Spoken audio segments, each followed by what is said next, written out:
Hello and welcome to the show.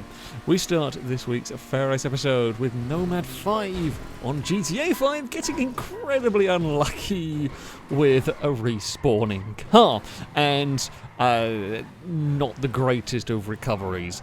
It's a steep hill, that is for sure, but a little bit of twitchiness from the Krieger on, I think it's the name of the car.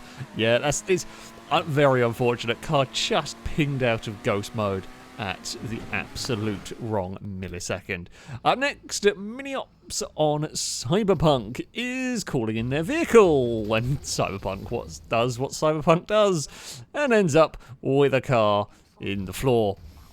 It's not quite how you want your vehicle, not what you want your vehicle to be doing. Amazingly, they can manage to get into it while it is all manners of unhappy, although then it does end up upside down. So I guess its FailRace delivery service has been at least successful on that one. DJ Banana Man up next on Forza Horizon 5 is doing a spot of multiplayer racing. And now they are leading a race against some AI vehicles. Well, the players are leading a race against some AI vehicles. Everything is going relatively well. They slow down for the corner. Car behind does not. How? How on earth the car behind got so much airtime, I do not know. There wasn't really anything to even launch the vehicle off, but it just got absolutely sent. SithSooup is up next, also on Horizon 5, racing some of the very high-end hypercars in the AI. Not quite sure how physics works, no.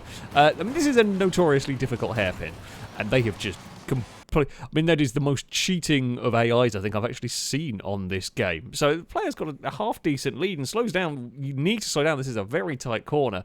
The speed at which these cars go through that turn is unbelievable. I mean, two of them have a big off. One of them is very wide, but does get off. That is some cheating AI for you right there, although they'd almost pay the price for it. He was number one. Up next on LEGO2K Drive.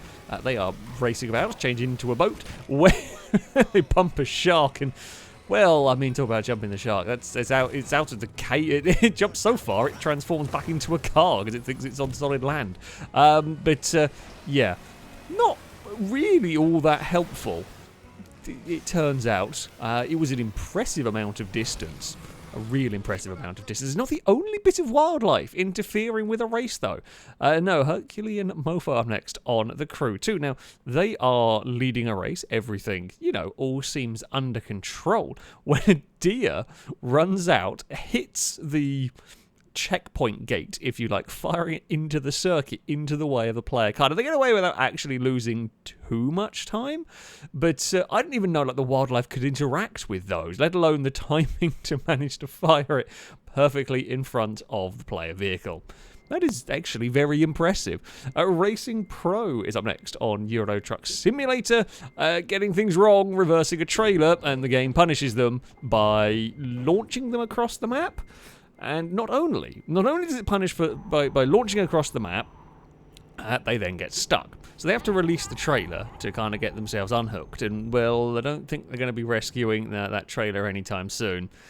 That has gone rather wrong. Volvobrickfan up next on BeamNG Drive is finding a gap, followed by a rather brown trouser moment. They just about get the car under control and then go very sideways through the next corner.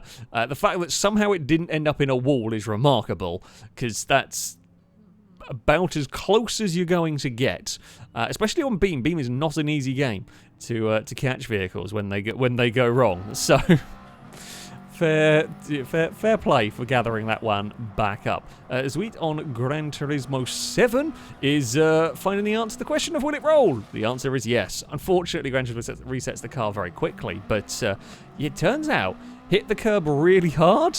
I'm going to presume maybe the vehicle's on race tyres, so it is enough grip to do a grip roll, but yeah.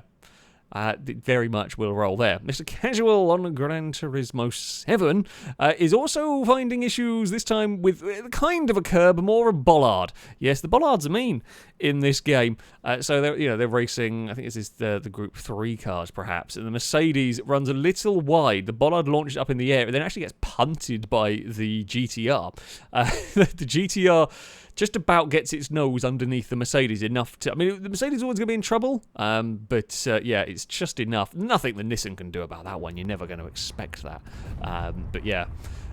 Bollards are dangerous too, as well as the curbs. JustaGuy is up next on War Thunder. Now, they are going for a flanking maneuver. They've spotted an enemy in this like little rivery bit, so they are going around to try and flank them. Okay, actually, pretty sensible strategy and all that. I think they take out another tank along the way.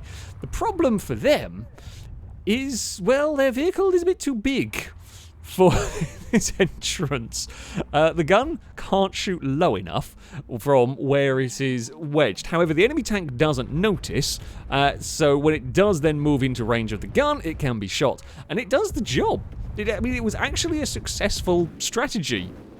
Nobody would expect a vehicle stuck in the canal. I mean, now it's really wedged. Like, it's wedged. You're not getting that out at any point. However, as I said, it is an unexpected position. Other enemies, not paying attention, certainly not looking for this, are around the area. So, I mean, it kind of works as a vantage. Well, you have the element of surprise. It kind of works as a vantage point. But, yeah, once the enemies figure out where you are going to be in for a bad day. But, there we go. That is going to be it for this episode. As ever, if you have clips you'd like to submit to this series, you can via a Google form. And we do indeed need more clips if this series is to carry on. All the rules, how it works, can be found on the Google form. That, though, is going to be it from me. Thank you all very much for watching. And until next time, goodbye.